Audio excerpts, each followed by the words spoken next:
May hapon, mga igsuon, piyesta karon ni Saint Therese of the Child Jesus. Or mas ilado sa iyang gihimo nga, The Little Way. Abi ninyo, nisulod siya pagka-Carmelite sister at the age of 15. Namatay siya 24. For 8 years, wala siya'y gawas-gawas sa kumbento. Dili siya ilado sa kalibutan, pero pagkamatay niya, hangtod karon, millions na katao ang midayig kaniya ug nakaila niya. Tungod ani. So mga igsuon, naatay duha ka buok balunon gikan sa The Little Way ni Saint Therese. Number 1. Ingon siya, ako madre nga Carmelites. Naanay mga santos namo nga giisip namong great Carmelite saints. Saint John of the Cross, Saint Teresa of Avila. Ingon siya, but I am not like them. Great ra kaayo sila. They are like big trees growing up to God. But I am just a little flower nga naalang sa salog sa lasang. Wala gani nakakita nako.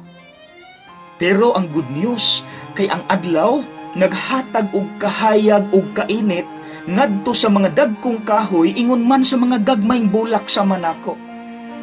Maunang ako, atubangan sa Dios, magpakabata nga kanang walay buot. Kay bisan tuod, dili ko parihan nilang Saint John ug Santa Teresa, nga they can climb up to God.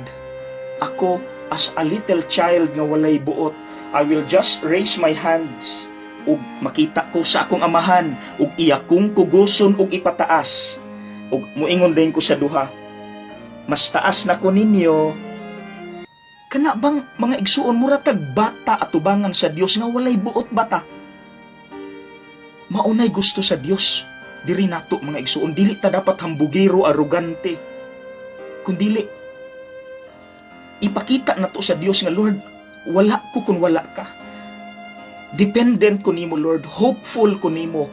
Nagpaabot ko kanunay sa imong grasya Lord, mura kog batang walay buot, atubangan nimo. Ug ang Dios panggaon ta labaw sa uban. Iisa ta niya and we will become higher than anyone else. Okay? Ikaduha, The Little Way. Ingon siya, naaraman ko sa sulod sa kumbento, unsa may akong makontribute sa kalibutan. Sa tanto niyang pamalandong, sa mga ginagmay na kong buhat dinhe, bisag wala ko makita sa mga tagagawas, ako lang butangan og dakong gugma, ug sa mata sa Dios, pinangga na ko niya. Ug tuod man, iya nang gipakita sa dihang nag-atiman siya tigulang nga madre nga saputon kaayo, pero nakaya niya, kay ang iyang gamay nga pagsakripisyo gibutangan niya gugma.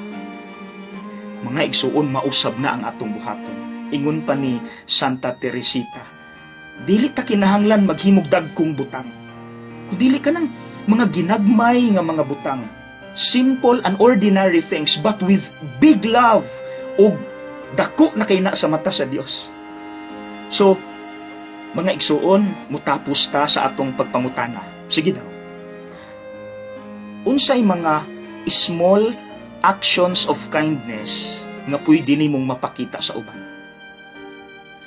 Unsa po'y small sacrifices nga imong mahatag sa uban?